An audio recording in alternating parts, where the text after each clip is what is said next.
அனைவருக்கும் வணக்கம். கர்நாடக தமிழ் இதழாளர் நாள் அப்படிங்கிற ஒரு விஷயம் இருக்கிறதே எனக்கு ஒரு 20-25 நாள் முன்னாடி தான் தெரிய வந்தது. முந்தின வருடங்கள்ல இங்கு நடைபெற்ற விழாக்களை பற்றி எனக்கு தெரியும் வாய்ப்பு அமையவில்லை. ஆனால் அதை பற்றி கேள்விப்பட்ட போது உடனடியாக ஒரு பெரிய மகிழ்ச்சி வந்தது. என்ன காரணம்னா, என்னுடைய தனிப்பட்ட ஒரு அனுபவத்தை சொல்லி தொடங்குறேன். நான் கோயம்புத்தூர்ல கல்லூரி படிப்பை முடித்த பிறகு எனக்கு வேலை கிடைத்தது ஹைதராபாத்ல. அதுதான் முதன்முறையாக நான் தமிழ்நாட்டை விட்டு வெளியே போகிற ஒரு வாய்ப்பு. அதுவரை சும்மா சுற்றுலாவை போல கூட தமிழ்நாட்டை விட்டு வெளியே போனதில்லைன்னு நினைக்கிறேன். ஒரே ஒரு தடவை பெங்களூருக்கு இண்டஸ்ட்ரியல் விசிட் அப்படின்னு சொல்லிட்டு வந்திருக்கோம். ஆனா அது ஒரு 6 மணி நேரம் 8 மணி நேரம். காலையில ஏதோ ஒரு தொழிற்சாலையை சுற்றி பார்த்துட்டு சாயந்தரம் போயிட்டோம். அதை தவிர நான் தமிழ்நாட்டுக்கு வெளியில போனதில்லை, தங்கினதில்லை அப்படி சொல்லலாம்.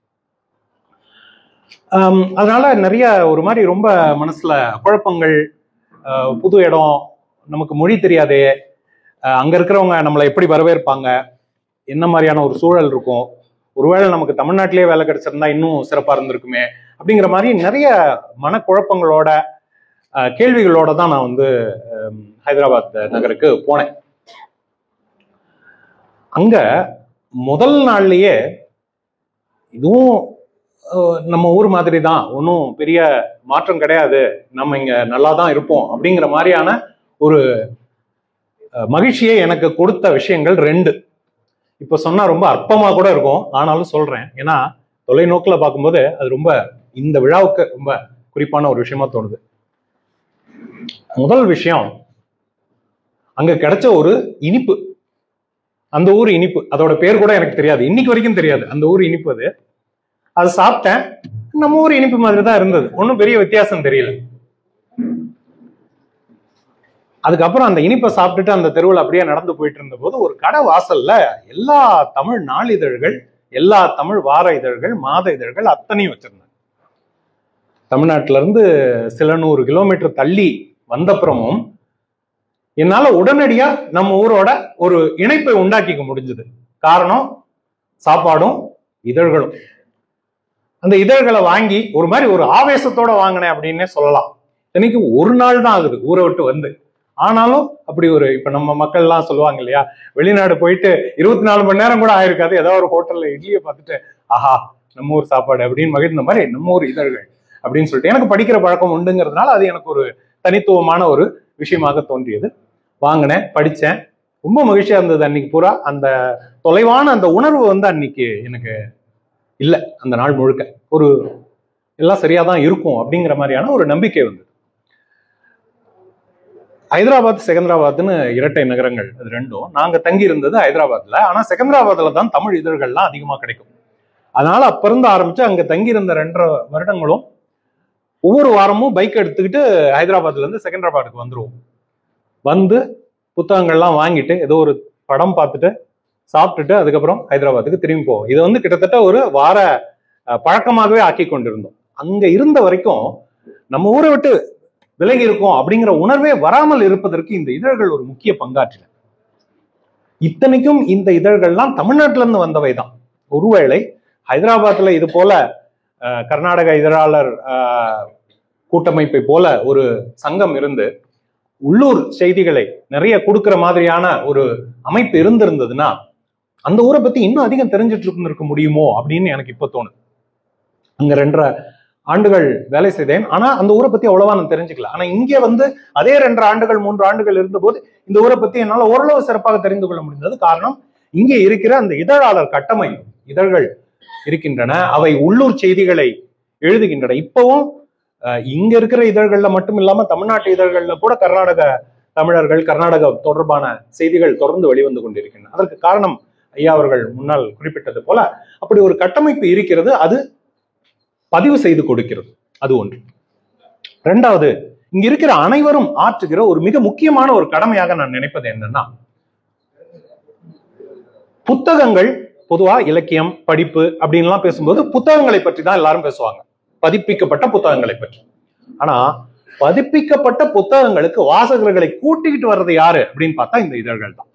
ஒரு செய்தித்தாளை படித்து தொடங்கி இருப்பார்கள், வீட்டுக்கு வர்ற வார இதழ்களை படித்து தொடங்கி இருப்பார்கள். நானும் அப்படித்தான் வந்தேன். இங்க இருக்கிற அத்தனை பேரும் அப்படித்தான் படிக்க தொடங்கி இருப்பீங்க. எடுத்தெடுப்புல யாரும் போய் திருக்குறளையோ குறுந்தொகையோ சங்க இலக்கியத்தையோ வாங்கி படிக்க போறது கிடையாது. ஒரு இதழ்களை படிக்கிறோம், அது ஒரு சுவை தோன்றுகிறது. அது அன்றன்றைய செய்திகள், இந்த வாரம் நடந்த செய்தி, போன வாரம் நடந்த செய்தி அப்படின்னு படிக்கும்போது அதுல ஒரு சுவை கூடி படிக்கிற பழக்கம் உருவாகி அதிலிருந்து நாம நூலகங்களுக்கு போயோ அல்லது புத்தகங்களை விலை கொடுத்து வாங்கியோ படிக்க தொடங்குறோம். அப்போ இது புத்தக படிப்பு அப்படிங்கிற ஒரு இடத்துக்கு, ஒரு சிறந்த ஒரு பழக்கத்துக்கு நம்மை கூட்டி போகிற ஒரு பாதையாக இருக்கிறது. நீங்கள் எல்லாம் அந்த முக்கியமான கடமையை ஆற்றிக் கொண்டிருக்கிறீர்கள். இந்திய ரயில்வேயை பற்றி சொல்லும் போது ஒன்று சொல்வார்கள், முதல் வகுப்பு 2ஆம் வகுப்பு பெட்டிகள்ல எல்லாம் ரொம்ப வசதிகள்லாம் ரொம்ப சிறப்பா இருக்கும். அங்க ரொம்ப நல்ல குழு வசதியோட எந்த விதமான இடைஞ்சலும் இல்லாம நீங்க போக வேண்டிய இடத்துக்கு பயணம் செய்யலாம். ஆனா இந்த முதல் வகுப்பு 2ஆம் வகுப்பு பெட்டிகள் மிஞ்சி போனா ஒரு வண்டியில என்ன ஒரு 100 பேர் 200 பேர் 300 பேர் பயணம் செய்ய முடியுமா? இந்த 2 பெட்டிகள்ல அதுக்கு மேல பயணம் செய்ய முடியாது. பின்னாடி இந்த பக்கமும் ரயிலுக்கு முன்னாடியும் பின்னாடியும் இருக்கிற அந்த முன்பதிவு இல்லாத அந்த பெட்டிகள்ல நூற்றுக்கணக்கான பேர் அடைபட்டு இருப்பாங்க. இப்படி உண்டி உட்கார்ந்துகிட்டு வெளிச்சம் போதாம காற்று போதாம பயணம் செஞ்சுட்டு இருப்பாங்க. ஆனா அவங்க எல்லாம் கொண்டு வந்து ரயில்வேக்கு கொடுக்குற பணத்தை வச்சுதான் இந்த முதல் வகுப்பு 2ஆம் வகுப்புக்கான வசதிகளை அவங்களால செய்ய முடியுது. ஒருவேளை அத்தனை ரயில்களும் முதல் வகுப்பு 2ஆம் வகுப்பாக மட்டும் ஓடினால் ரயில்வேயால் லாபகரமாக இயங்கவே முடியாது. ஏன்னா அவ்வளவு வசதிகளை செய்து கொடுப்பதற்கு அவங்க கொடுக்குற அந்த சில நூறு தொகை போதாது. அவர்கள் வேற மாதிரி இயங்க வேண்டியிருக்கும். அப்போ பயணம்ங்கிறது ரொம்ப விலை உயர்ந்த ஒரு விஷயமாயிடும். இந்தியாவை போன்ற ஒரு நாட்டிலே அந்த 3ஆம் வகுப்பு பயணிகள் அல்லது முன்பதிவு செய்யப்படாத பெட்டிகளில் பயணம் செய்கிறவர்கள் தான் வசதியாக பயணம் செய்கிறவர்களை ஆதரிக்கிறார்கள். அதை போல இதழ்கள் இன்றைக்கு படிக்கிறோம், நாளைக்கு அது பழைய பேப்பருக்கு போடுற மாதிரி ஆயிடுது. வார இதழ்கள் இன்றைக்கு படிக்கிறோம், அடுத்த வாரம் அடுத்த இதழ் வந்த உடனே இந்த இதழை தூக்கி போட்டுறோம் அல்லது எங்கேயாவது எடுத்து வச்சிடறோம் எடைக்கு போடுறதுக்கு. ஆனால் அந்த தொடர்ச்சியாக அது வந்து கொண்டே இருப்பதால் அதுதான் புத்தகம் படிப்பவர்களை உருவாக்குகிறது, அவர்களை அங்கே இழுத்து வருகிறது. சொல்ல போனால் அந்த பழக்கம் இல்லாத பலருக்கு ஏதோ ஒரு விதத்திலான படிப்பை தொடர்ந்து கொடுத்து கொண்டிருக்கிறது. படிக்கும் பழக்கம் என்பது நம்முடைய சிந்தனையை தெளிவாக்குகிற, கூர்மையாக்குகிற ஒரு விஷயம் என்பது எல்லா ஆய்வுகளிலும் நிரூபிக்கப்பட்டு இருக்கிறது. நீங்க ஒரு அலுவலகத்திலேயே எடுத்துக்கிட்டீங்கன்னா 20 பேர் இருக்காங்க அப்படின்னா அதுல 2 பேருக்கு தான் படிக்கிற பழக்கம் இருக்கும். ஆனா அந்த 2 பேரும் பேசுறதையும் அவங்க எழுதுற மின்னஞ்சல்களையும் நீங்க பாத்தீங்கன்னா மத்த 18 பேரை விட ரொம்ப தெளிவாக, சுருக்கமாக சொல்ல வேண்டிய கருத்தை சரியாக சொல்கிறவர்களாக இருப்பார்கள். அவர்களுக்கு அந்த பயிற்சி எங்க இருந்து வந்ததுன்னா இந்த மாதிரியான இதழ்களை படித்து அதுல இருக்கிற அந்த கட்டமைப்பு நம்ம மனசுல அப்படியே பதிஞ்சிடும். அப்படி வந்ததுதான்.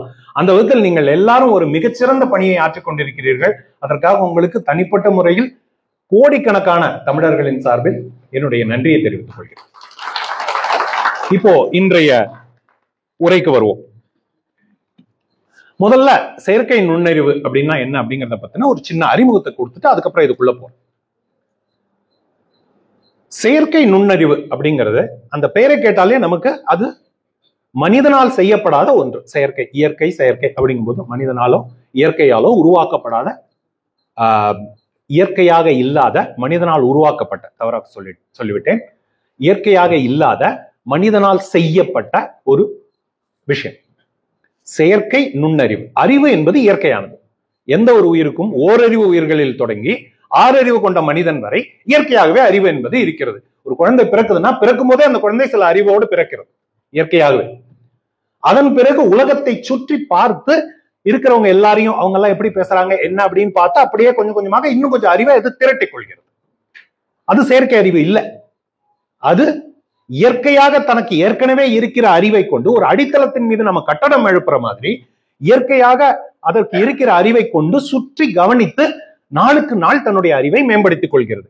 இப்ப நாமெல்லாம் 5 வயசுல நமக்கு இருந்த அறிவை விட 10 வயசுல கூடுதலா இருந்திருக்கும், 15 வயசுல இன்னும் கூடுதலா இருந்திருக்கும். இப்படி கூட கூட நம்ம புது புது அறிவுகளை சேர்த்து கொண்டே போகிறோம். முதியவர்களாக ஆன பிறகு கூட நாம் புது புது விஷயங்களை இப்ப சொல்றோம். எங்க அப்பாவுக்கு செல்போன் வாங்கி கொடுத்தேன், அது வரைக்கும் அவர் எந்த எலக்ட்ரானிக் கருவியும் பயன்படுத்தினதே கிடையாது. 10 நாள் எல்லாம் பயன்படுத்தி பிரமாதமா பண்ண ஆரம்பிச்சிட்டாரு. வீடியோ கால் பண்றாரு, யூடியூப் பாக்குறாரு, நாளிதழ்கள்லாம் படிக்கிறாரு, அதுலயே எல்லாம் பண்றாரு அப்படின்னு சொல்றோம். இந்த 10 நாள்ல அவர் அந்த அறிவை சேர்த்து கொண்டிருக்கிறார். இது போல வேற வேற அறிவுகளை நாம் கொஞ்சம் கொஞ்சமாக சேர்த்துக் கொண்டிருக்கோம். இதெல்லாம் இயற்கையாக நடக்கிற விஷயங்கள். அறிவுக்கும் நுண்ணறிவுக்கும் என்ன வேறுபாடு அப்படின்னா, நுண்ணறிவு என்பது இன்னும் நுணுக்கமாக ஆராய்ந்து காணப்பட வேண்டியது. அதாவது மேலோட்டமாக பார்த்தா தெரியும். இப்ப இதை பாக்குறேன், இதனுடைய நிறம் என்ன அப்படிங்கிறது எனக்கு பார்த்த உடனே தெரியுது. இதை தட்டி பார்த்தா இது என்ன பொருள் அப்படிங்கிறது, எனக்கு எந்த பொருளால் ஆனதுங்கிறது எனக்கு ஓரளவு தெரியக்கூடும். அதுக்கு மேல நான் இதுல ஏதாவது ஆய்வு செஞ்சேன்னா, ஒரு அளவுகோலை வச்சு அளந்தேன்னா இதனுடைய தடிமன் என்ன அப்படிங்கிறத நான் பார்க்கலாம். வேற ஏதாவது ஒரு கருவியை வச்சு ஆராய்ச்சி பண்ணேன்னா இதனுடைய அடர்த்தி என்னன்னு நான் பார்க்கலாம். இன்னும் பல பல விஷயங்களை நுட்பமாக ஆராய்ந்து என்னால் இதை பற்றி தெரிந்து கொள்ள முடியும். மேலோட்டமாக பார்த்தால் தெரிவதை விட நுண்ணறிவு என்பது இன்னும் ஆழமானது. ஒரு புத்தகத்தை படிக்கிறோம், மேலோட்டமாக படிக்கிறோம். இவன் போனான், இவனை பார்த்தான், இவன் கிட்ட பேசினான், இதெல்லாம் மேலோட்டமாக பார்த்த உடனே நமக்கு தெரிகிற விஷயங்கள். 2 பேர் சந்தித்தார்கள், பேசுகிறார்கள், புரிந்து கொள்கிறார்கள், அவ்வளவுதான். நுண்ணறிவு என்பது இவன் இப்படி சொன்ன போது அவன் அப்படி பதில் சொன்னான், அவனுடைய முகம் இப்படி மாறியது, அவன் ஒரு மாதிரி தளர்ந்த போல காணப்பட்டான், வேணும்னே பார்க்காம முகத்தை வேற பக்கம், அவன் முகத்தை பார்த்து பேசல, அவன் வேற எங்கேயோ பார்த்து பேசுறான், அவன் கையை இப்படி வச்சிருக்கான், இப்படி வச்சிருக்கான், இதெல்லாம் பார்த்து நுணுக்கமாக இன்னும் ஆழமாக அவர்களுடைய உறவை நம்மால் புரிந்து கொள்ள முடியும். சொல்ல போனா 2 பேரும் அங்க தொலைவுல நின்று பேசிட்டு இருக்கும் போது இங்கிருந்தே அவங்க 2 பேரும் நெருங்கிய நண்பர்களா, இப்பதான் சந்திச்சவங்களா, அல்லது ஒருத்தரை ஒருத்தர் பார்க்க விரும்பாத உள்ளுக்குள் எதிரியாக நினைக்கிறவர்களாங்கிறத நம்மளால துல்லியமாகவே ஆராய்ந்து புரிந்து கொண்டு விட முடியும். இதுதான் நுண்ணறிவு என்பது. நுண்ணறிவு என்பது மேலோட்டமாக பார்த்து தெரிந்து கொள்ளாமல் இன்னும் நுணுக்கமாக ஆராய்ந்து தெரிந்து கொள்வது. அந்த அறிவு மனிதனுக்கு இருக்கிறது. அந்த அறிவு மனிதனுக்கு இருப்பதால் தான் இத்தனை நூற்றாண்டுகளாக உலகத்தை இந்த அளவுக்கு அவன் படைத்து, இந்த அளவுக்கு வளர்த்து கொண்டு சென்றிருக்கிறான். இன்றைக்கு நமக்கு இருக்கிற வசதிகள் 20 வருடம் முன்னாடி இல்ல, 20 வருடம் முன்னாடி இருந்தவங்களுக்கு இருந்த வசதிகள் இன்னொரு 20 வருடம் முன்னாடி இல்லை. இப்படி ஆண்டுக்கு ஆண்டு ஒவ்வொரு தலைமுறைக்கு தலைமுறை மனிதன் தன்னுடைய வசதிகளை பெருக்கிக் கொண்டு இன்னும் சிறப்பான வாழ்க்கையை அமைத்துக் கொண்டு இருக்கிறான் என்றால் அதற்கு காரணம் இந்த நுண்ணறிவு தான்.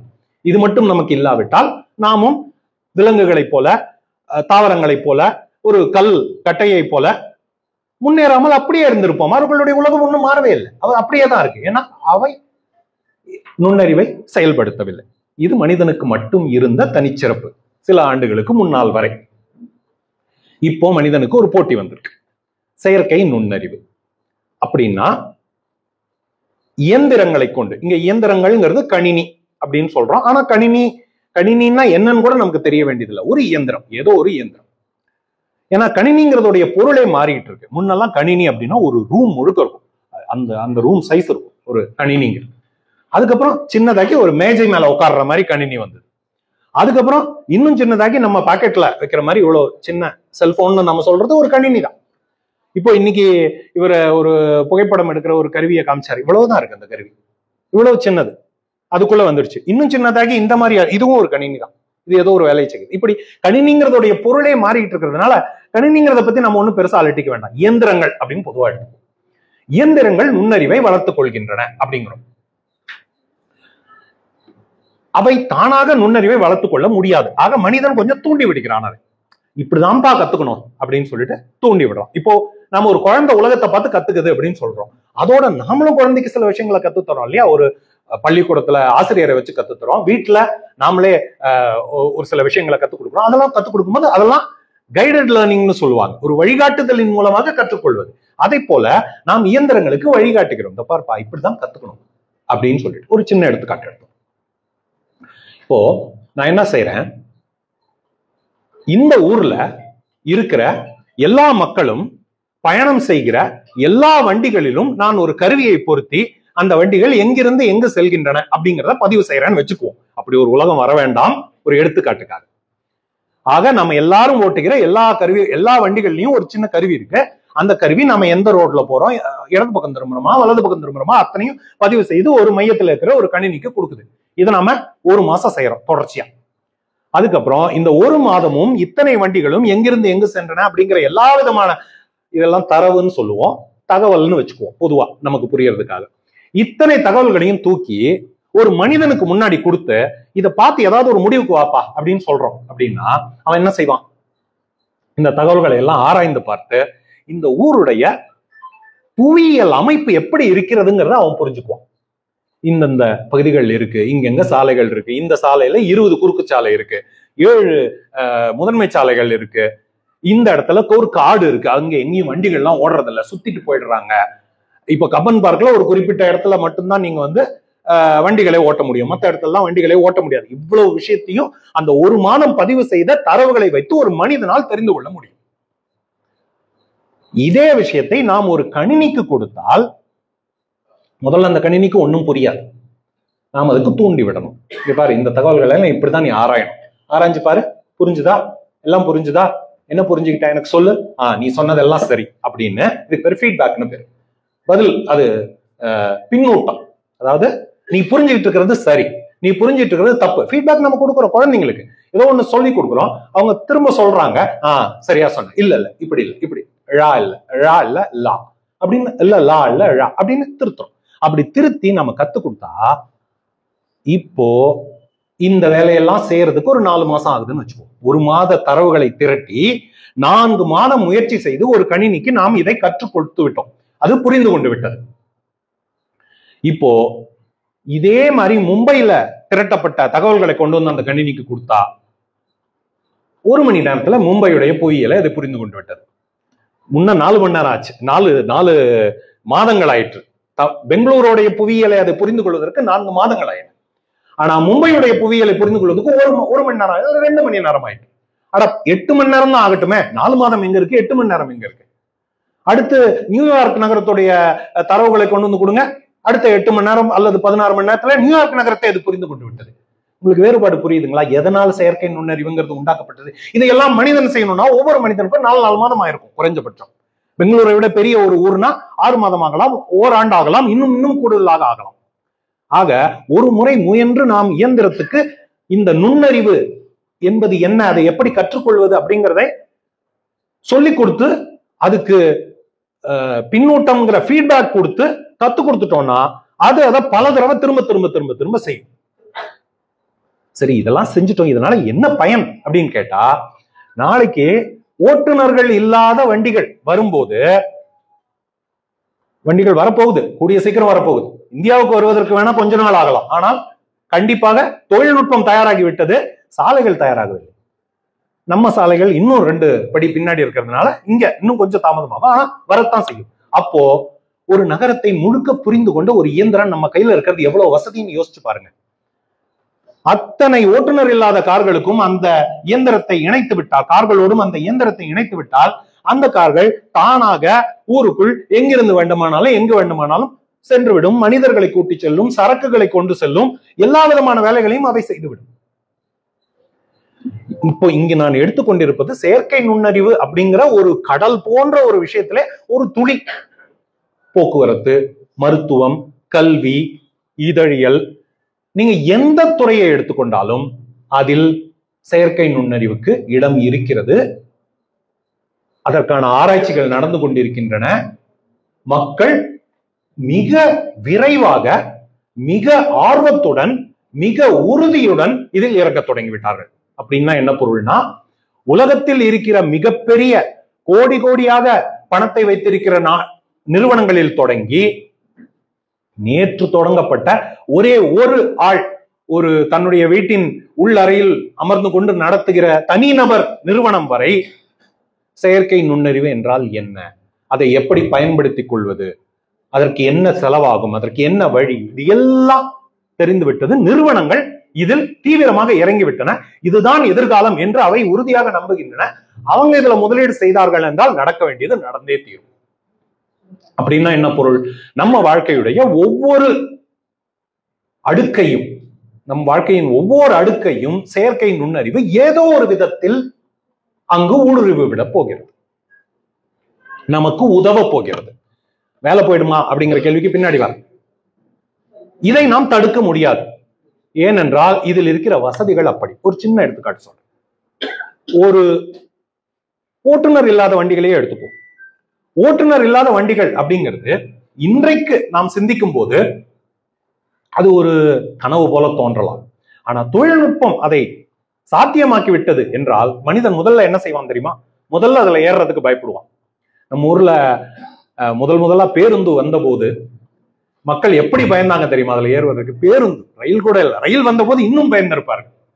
அதில் ஏறுவதற்கு பயந்தார்கள். அதில் ஏறியவர்களை எல்லாம் பெரிய துணிச்சல்காரனா இருக்கான் போல இருக்கு அப்படின்னு சொல்லி வியப்பாரு. அந்த அளவுக்கு இருக்கு.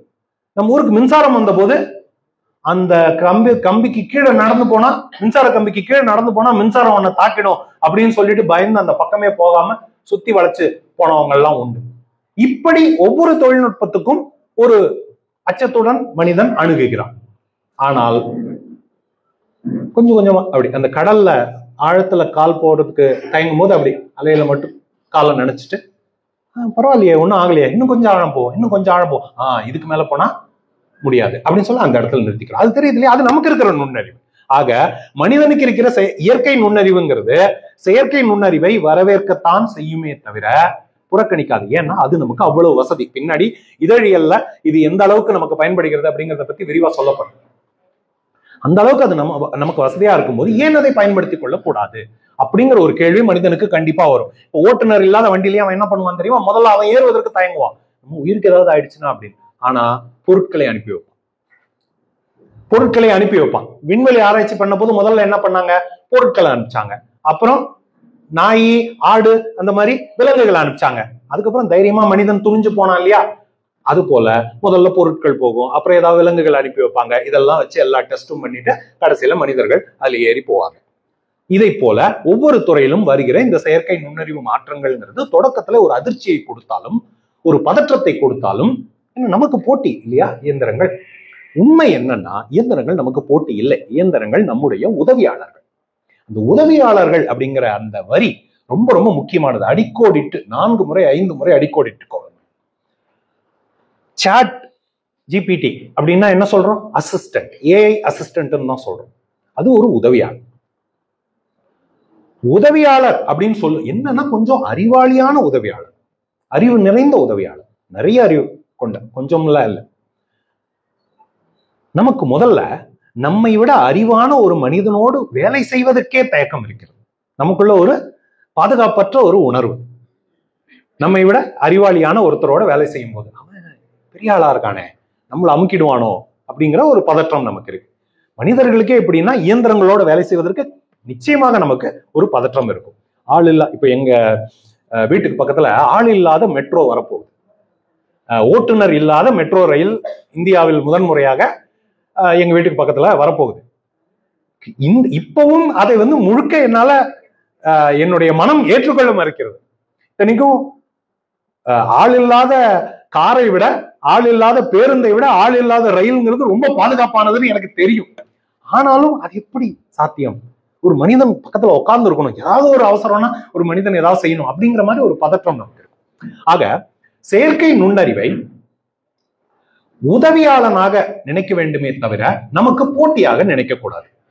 இதற்கு ஒரு நல்ல எடுத்துக்காட்டு சொல்லணும்னா மருத்துவத்துறையை எடுத்துக்குவோம். இப்போ ஒரு மருத்துவர் இருக்கார். அவர் தன்னுடைய 2 கைகளால், கை விரல்களால் மிக நுணுக்கமான அறுவை சிகிச்சைகளை எல்லாம் செய்து கொண்டிருக்கிறார். ஒரு நாளைக்கு 10 அறுவை சிகிச்சை செய்து கொண்டிருக்கிறார். கடந்த 20-30 ஆண்டுகளாக மிகச்சிறப்பாக பெயர் வாங்கியிருக்கிறார். அவருக்கு உதவியாக ஒரு இயந்திரம் வருகிறது. என்ன சொல்றாங்கன்னா, நீங்க அந்த இயந்திரத்துக்கு என்ன செய்யணும்னு சொல்லுங்க, அது அறுவை சிகிச்சையை செய்யும். நீங்க அது எல்லாம் சரியா இருக்கா அப்படின்னு மட்டும் பார்த்தா போதும். ஏதாவது ஒரு சிக்கல் வந்தா அதை நீங்கள் சரி செய்தால் போதும். சிக்கல் வரலையா, நீங்க அடுத்ததுக்கு போயிடலாம். இதன் மூலமாக என்ன நடக்கிறது? இவருடைய அறிவு முழுக்க அந்த இயந்திரத்துக்கு கொஞ்சம் கொஞ்சமாக சேர்கிறது. அந்த இயந்திரம் கற்றுக்கொள்கிறது. முன்ன ஒரு நாளைக்கு 10 அறுவை சிகிச்சைகள் செய்து கொண்டிருந்தவர் இப்போது 30 அறுவை சிகிச்சைகள், 50 அறுவை சிகிச்சைகளை செய்கிறார். அதன் மூலம் இன்னும் அதிக பேர் பயன் பெறுகிறார்கள். இவரும் அதிகமாக சம்பாதிக்கிறார். எல்லா விதத்திலும் இவருக்கு அது உதவியாக இருக்கிறது. ஆனால் இது எப்போது நடக்கும் என்றால், நாளைக்கு என்ன தூக்கி வெளியில போட்டு அந்த இயந்திரத்தை வச்சு அவங்க இந்த அறுவை சிகிச்சைகளை எல்லாம் செய்து கொள்வார்கள் அப்படிங்கிற அந்த எண்ணம் அவருக்கு வராத வரைதான் அவரால் அந்த இயந்திரத்தை பயன்படுத்த முடியும். அப்படி ஒரு எண்ணம் வந்துவிட்டால் அவர் மிக தீவிரமாக அந்த இயந்திரத்தை அறிமுகப்படுத்துவதை எதிர்ப்பார் இல்லையா? வேண்டவே வேண்டாம், கையில பண்ணாதான் சரியா வரும் அப்படின்னு அவர் சொல்லுவார். ஏன்னா அவருக்கு ஒரு அச்சம் இருக்கு. அங்கதான் அந்த உதவியாளருங்கிற வரியை பல முறை அடிக்கோடு இறைச்சோம். அது அறிவற்றது. என்னதான் செயற்கை நுண்ணறிவுன்னு சொன்னாலும் அது கற்றுக்கொண்ட அறிவு, அவ்வளவுதான்.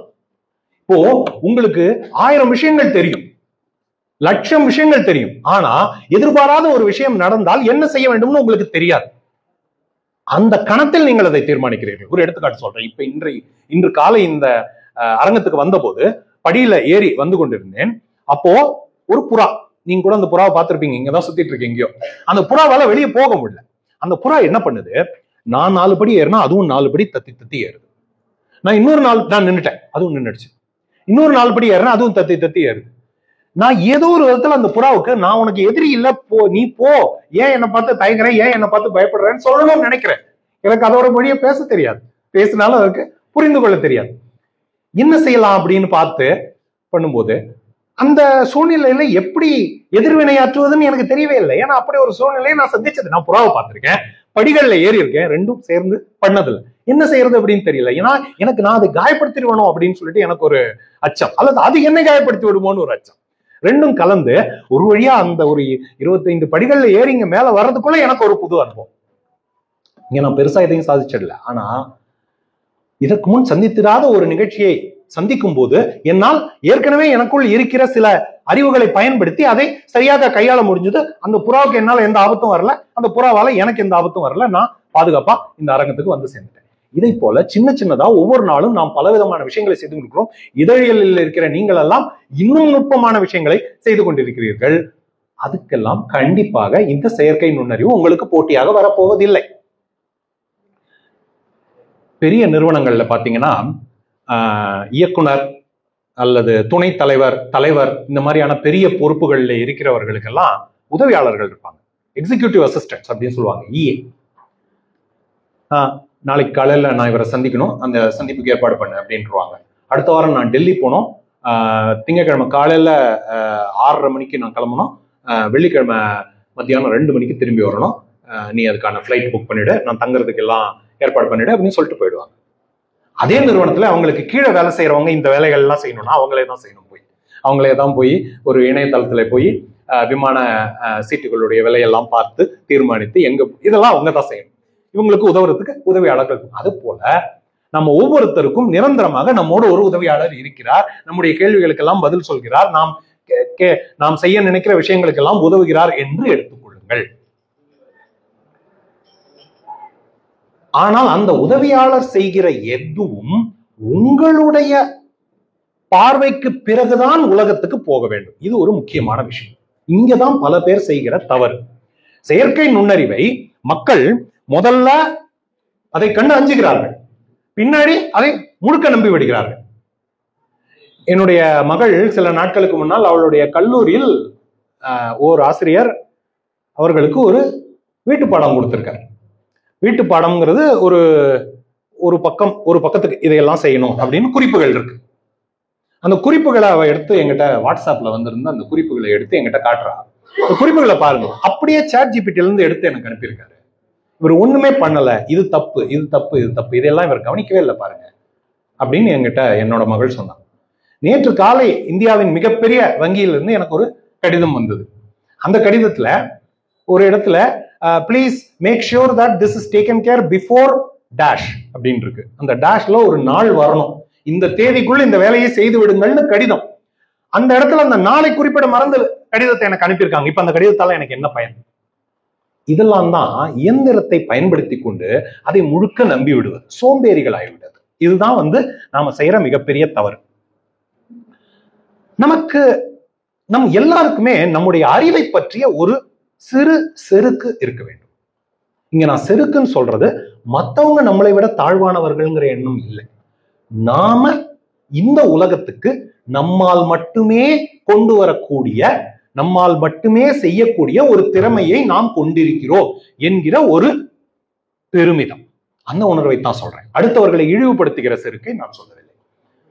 அப்படி நமக்கு இருந்ததுன்னா யோசிச்சு பாருங்க, நான் தனித்துவமானவன், என்னால் ஒரு தனித்துவமான விஷயத்தை செய்ய முடியும் அப்படிங்கிற ஒரு உறுதி கொண்ட எவனாவது உதவியாளன் செய்யறதை அப்படியே எடுத்து வெளியில கொடுப்பானா? முதல்ல அப்படிப்பட்டவனுக்கு உதவியாளன் மேல முழு நம்பிக்கை வராது. நீ செஞ்சிருக்கியா கொடு, வரி வரியா பார்த்து எல்லாம் சரியா இருக்குன்னு உறுதிப்படுத்தி, ஏதாவது தப்புன்னா இதெல்லாம் சரி பண்ணி கொடு அப்படின்னு சொல்லி அதையெல்லாம் உதவியாளனை அவன் சரியாக பயன்படுத்தி கொள்வான்.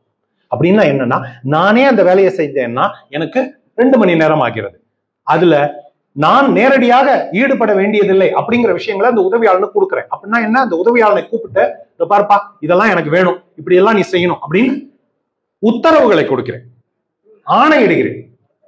அதன் பிறகு அந்த ஆணையை அவர் புரிந்து கொண்டு ஒரு வேலையை செய்து என்கிட்ட கொண்டு வந்து கொடுக்கிறார்.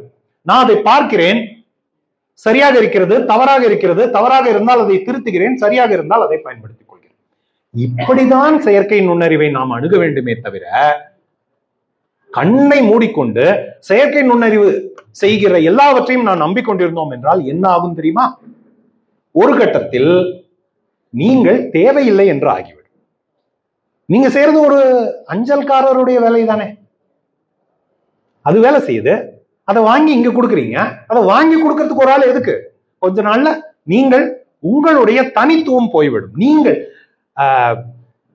இந்த வேல்யூ ஆடட் டாக்ஸ், வேட் அப்படின்னு சொல்றாங்க இல்லையா, மதிப்பு கூட்டுதல். நீங்க என்ன மதிப்பு கூட்டுறீங்க? அதுல செயற்கை நுண்ணறிவு எல்லா வேலைகளையும் செய்து விடுகிறது, நீங்கள் அதை எடுத்து அப்படியே கொடுத்து விடுகிறீர்கள் என்றால் நீங்கள் எந்த மதிப்பையும் கூட்டுவதில்லை, உங்களால் எந்த மதிப்பும் இல்லை அந்த குறிப்பிட்ட வேலைக்கு. அப்படி என்றால் நீங்கள் நீக்கப்படலாம், மிக எளிதாக நீக்கப்படலாம். ஒரு எடுத்துக்காட்டு சொல்றேன். சென்ற ஒலிம்பிக்ஸ் போட்டியின் போது ஒரு சின்ன பரிசோதனை செய்து பார்த்தார்கள். ஒலிம்பிக்ஸ் போட்டிகளின் போது என்ன நடக்கும்? இதழாளர்கள்லாம் ஒவ்வொரு நாளும் என்னென்ன போட்டி நடக்குது, யார் ஜெயிச்சாங்க, யார் தோத்தாங்க, இதெல்லாம் பார்த்து கட்டுரை எழுதுவாங்க. இன்றைக்கு இத்தனை போட்டிகள் நடந்தன, இந்தியா வெள்ளி பதக்கம் வென்றது, நாளைக்கு தங்க பதக்கத்துக்கான இறுதி போட்டி நடைபெறவிருக்கிறது அப்படின்லாம் எழுதுவாங்க. போன ஒலிம்பிக்ஸ் போது என்ன பண்ணாங்க? இதை பூரா ஆர்டிபிஷியல் இன்டெலிஜென்ஸ், செயற்கை நுண்ணறிவு கிட்ட தூக்கி கொடுத்துட்டாங்க. என்ன சொன்னாங்கன்னா, இன்னைக்கு நடந்த எல்லா போட்டிகளை பற்றிய தகவல்களையும் நாங்க உனக்கு கொடுக்குறோம், நீ கட்டுரை எழுது அப்படின்னு சொல்லிட்டாங்க. அது என்ன பண்ணுச்சு? அந்த எல்லாத்தையும் எடுத்து ஒரு கட்டுரையா எழுதி கொடுத்துருச்சு. ஒரு கட்டுரையா இல்ல, 4-5 கட்டுரையா எழுதி கொடுத்துருச்சு. அதே தகவல்கள் வெவ்வேறு விதமா 4-5 கட்டுரையா எழுதி கொடுத்துருச்சு. இதை இவங்க என்ன பண்ணாங்க? வேற வேற இதழ்களுக்கு அனுப்பி வச்சாங்க, வேற வேற பேர் போட்டு. யாராவது கண்டுபிடிக்கிறாங்களா அப்படின்னு பார்த்தாங்க, யாராலும் கண்டுபிடிக்க முடியல. ஏன்னா இன்றைக்கு இந்த போட்டி நடந்தது, இவரும் இவரும் மோதினார்கள், இந்த போட்டியில் இவர் இத்தனை மதிப்பெண் எடுத்தார், அவர் அத்தனை மதிப்பெண் எடுத்தார், இவரை விட இவர் அதிக மதிப்பெண் எடுத்து வெற்றி பெற்றார், இவருக்கு தங்க பதக்கம், அவருக்கு வெள்ளி பதக்கம், இவருக்கு வெண்கல பதக்கம். இதை சொல்வதற்கு ஒரு மனிதன் தேவையில்லை. இங்கு மதிப்பு கூட்டுதல் என்கிற ஒரு வேலையே இல்லை. அத்தனை தகவல்கள். அங்க ஒரு கிரிக்கெட் மேட்ச் நடக்குது அப்படின்னா அதோட ஸ்கோர் கார்டை தூக்கி நீங்க ஒரு ஆர்டிபிஷியல் இன்டெலிஜென்ஸ் மென்பொருள் கிட்ட கொடுத்தீங்கன்னா அது அழகாக ஒரு கட்டுரையாக மாற்றிவிடும். 10 ஆண்டுகளுக்கு முன்னால் இதை ஒருவர் உட்கார்ந்து எழுத வேண்டும். அப்படின்னா என்ன ஆகும்? இந்த மாதிரியான விஷயங்கள் எல்லாம் வெறுமனே தகவல்களை மட்டும் தெரிவித்தால் போதும். இது கிரிக்கெட் இதெல்லாம் ஒரு சின்ன எடுத்துக்காட்டு தான். ஒரு நிறுவனம் தன்னுடைய நிதி ஆண்டு அறிக்கையை வெளியிடுகிறது. அதை ஒருத்தர் படிச்சு கட்டுரையா மாற்றணுமா? தேவையில்லையே. அதை இந்த மாதிரியான ஒரு மென்பொருள் தானாக ஒரு கட்டுரையாக மாற்றிவிடும். இதை போல உலகத்திலே மனிதன் செய்ய தேவையில்லாத, மனிதனால் மதிப்பை கூட்ட முடியாத இயந்திரங்கள் இன்னும் சிறப்பாக செய்யக்கூடிய இதழியலிலேயே ஏகப்பட்ட வேலைகள் இருக்கின்றன. அந்த வேலைகள் எல்லாம் நாளைக்கு எந்திரங்கள் கிட்ட போயிடும். அப்ப மனிதன் என்ன செய்வான்?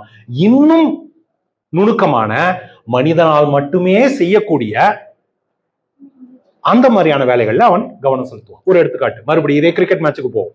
ஸ்கோர் கார்டை கொடுத்தா அது அழகா கட்டுரையா மாத்திரும், அதால அதை செய்ய முடியும். ஆனா அன்றைக்கு உலகின் மிகச்சிறந்த ஒரு வீரர் விளையாடி கொண்டிருக்கிறார். தன்னுடைய முதல் போட்டியில் விளையாடுகிற ஒரு இளம் வீரர், 18 வயது வீரர் ஒருவர் பந்து வீசுகிறார்.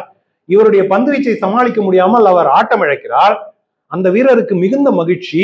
அவர் ஒரு வறுமையான பின்னணியிலிருந்து வந்தவர், மிகவும் சிரமப்பட்டு இந்த அணியில் இடம் பிடித்தவர். அவரால் இப்படி ஒரு வெற்றியை பெற முடிகிறது. இந்த நுணுக்கமான ஒரு பதிவை அந்த கட்டுரையில் செயற்கை நுண்ணறிவால் சேர்க்க முடியாது, நம்மால் தான் சேர்க்க முடியும். அதுதான் மதிப்பு கூட்டல். உங்களுக்கு வேறுபாடு புரியுதுங்களா? ஆல் கிளரிக்கல் ஒர்க், வெறும் எண்களை பயன்படுத்தி அதிலிருந்து பெறக்கூடிய மேலோட்டமான அறிவுகள், இதையெல்லாம் நாம் இயந்திரத்துக்கு கொடுத்துடலாம். இந்த மாதிரி நுணுக்கமான விஷயங்களை, மனிதர்களால் மட்டுமே பதிவு செய்யக்கூடிய விஷயங்களை மனிதர்கள் இன்னும் அதிக நேரம் எடுத்து செய்யலாம். இன்றைக்கு நீங்கள் இந்த கட்டுரையை எழுதணும்னா இந்த கட்டுரையில உங்களுடைய 80% நேரம் யார் எவ்வளவு ரன் எடுத்தாங்க, யார் அவுட் பண்ணாங்கிறத எழுதுறதுலயே போயிடும். மீதி இருக்கிற 20% நேரத்துல தான் உங்களால உங்களுடைய மனித மூளையை பயன்படுத்தி அந்த ஆட்ட களத்தில் இருந்த உணர்வுகளை, மக்களுடைய எண்ணங்களை, அதையெல்லாம் பதிவு செய்ய முடியும். ஆனா இப்போ இயந்திரம் அந்த 80% வேலையை செய்து விடுவதால் நீங்கள் உங்களுடைய முழு திறமையையும் காட்டி ஒரு கட்டுரை இல்லை, 2 கட்டுரை, 3 கட்டுரைகளை உங்களால் மட்டுமே மதிப்பு கூட்டக்கூடிய செயல்களோடு செய்ய முடியும். அப்படி நாம் செயற்கை நுண்ணறிவை பார்க்க வேண்டும். ஏன் இதை மறுத்து பயனே இல்லை. செயற்கை நுண்ணறிவு என்னுடைய வாழ்க்கையில் வரக்கூடாது அப்படின்னு சொல்லுகிற உரிமை தனி மனிதனுக்கே கிடையாது. அப்படி இருக்கும்போது ஒரு நிறுவனத்திலே ஊழியர்களாக பணியாற்றி கொண்டிருக்கிற நமக்கு எப்படி அந்த உரிமை இருக்க போகிறது? நம் ஒவ்வொருவருடைய வாழ்க்கையிலும் செயற்கை நுண்ணறிவு நுழைய போகிறது. அதை ஒரு உதவியாளராக மட்டும் எண்ணி பயன்படுத்தி கொண்டால் நம்முடைய மதிப்பு கூட்டல் என்ன என்பதில் நாம் தெளிவாக இருந்தால் அது நமக்கு நிச்சயமாக போட்டி இல்லை, அது நமக்கு உதவியாளர். ஏன்னா அதால தனித்து செயல்பட முடியாது. இது ஒரு முக்கியமான விஷயம். நம்மால் தனித்து செயல்பட முடியும். செயற்கை நுண்ணறிவு இல்லாமல் மனிதனால் தனித்து பல விஷயங்களை செய்ய முடியும். ஆனால் மனிதனுடைய உதவி இல்லாமல் செயற்கை நுண்ணறிவால் மட்டும் செய்யக்கூடிய விஷயங்கள் இருக்கு. ஆனா அது எல்லாமே அவ்வளவு பொருட்படுத்தக்கூடிய விஷயங்கள் இல்லை. அதனாலதான் அதையெல்லாம் உதவியாளராக நாம் பயன்படுத்திக் கொள்கிறோம். அது போக நம்மால் செய்யக்கூடிய விஷயங்கள் இன்னும் நிறைய இருக்கின்றன.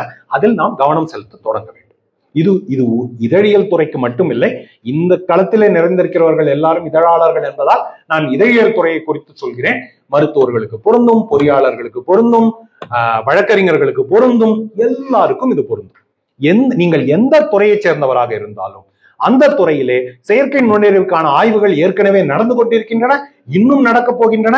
இப்போது இருப்பதை போல இன்னும் சிறப்பான வசதிகள் வரப்போகின்றன. உங்களால் அதை மறுக்க முடியாது. மறுப்பதற்கான உரிமை உங்களுக்கு கிடையாது. நாம் மறுக்கவும் கூடாது. ஏனெனில் அது நமக்கு நன்மை செய்ய போகிற ஒரு விஷயம். இதை நாம் தெளிவாக புரிந்து கொள்ள வேண்டும். அடுத்த கேள்வி, அதெல்லாம் சரி, ஆனா இதெல்லாம் ஆங்கிலத்துல தானே இருக்குன்னு சொல்றாங்க, தமிழ்ல என்ன இருக்கு? இப்போ இன்றைக்கு சந்தையில இருக்கிற சில செயற்கை நுண்ணறிவு மென்பொருட்கள்ல போய் நீங்க தமிழ்ல ஏதாவது செஞ்சு பார்த்தீங்கன்னாலே உங்களுக்கு தெரியும். அதெல்லாம் அப்படி ஒன்றும் ரொம்ப சிறப்பாலாம் இல்லை. ஆங்கிலத்தோடு ஒப்பிடும்போது தமிழுடைய முதிர்ச்சி நிலை அப்படிங்கிறது ஒரு கால்வாசி இருக்கும், 25%, அதற்கு மேல இல்லை. ஆனால் இங்குதான் நாம் இயந்திரங்களுடைய சிறப்பை புரிந்து கொள்ள வேண்டும். இப்ப நம்ம வீட்டுல வாஷிங் மிஷின் இருக்கு. துணியை தூக்கி உள்ள போடுறோம், அந்த மூடியை மூடுறோம், ஒரு சுவிட்சா போடுறோம். அது 50 துணிகளை ஒரு குறிப்பிட்ட நேரத்துக்குள்ள துவைச்சு முடிச்சிருது. இப்ப நாம ஒவ்வொன்னா அந்த துணியை எடுத்து துவைச்சா அதுக்கு எவ்வளவு நேரமாகும்? ஆக இயந்திரத்துக்குன்னு ஒரு சிறப்பு இருக்கு. அது இயந்திரத்துடைய சிறப்பு. அதை புரிந்து கொண்டு அதை நாம் பயன்படுத்திக் கொள்ள வேண்டும். ஒரு கிரிக்கெட் அணியிலே பந்து வீச்சாளர்கள் இருக்கிறார்கள் என்றால் அவர்களை பந்து வீச பயன்படுத்திக் கொள்ள வேண்டும்.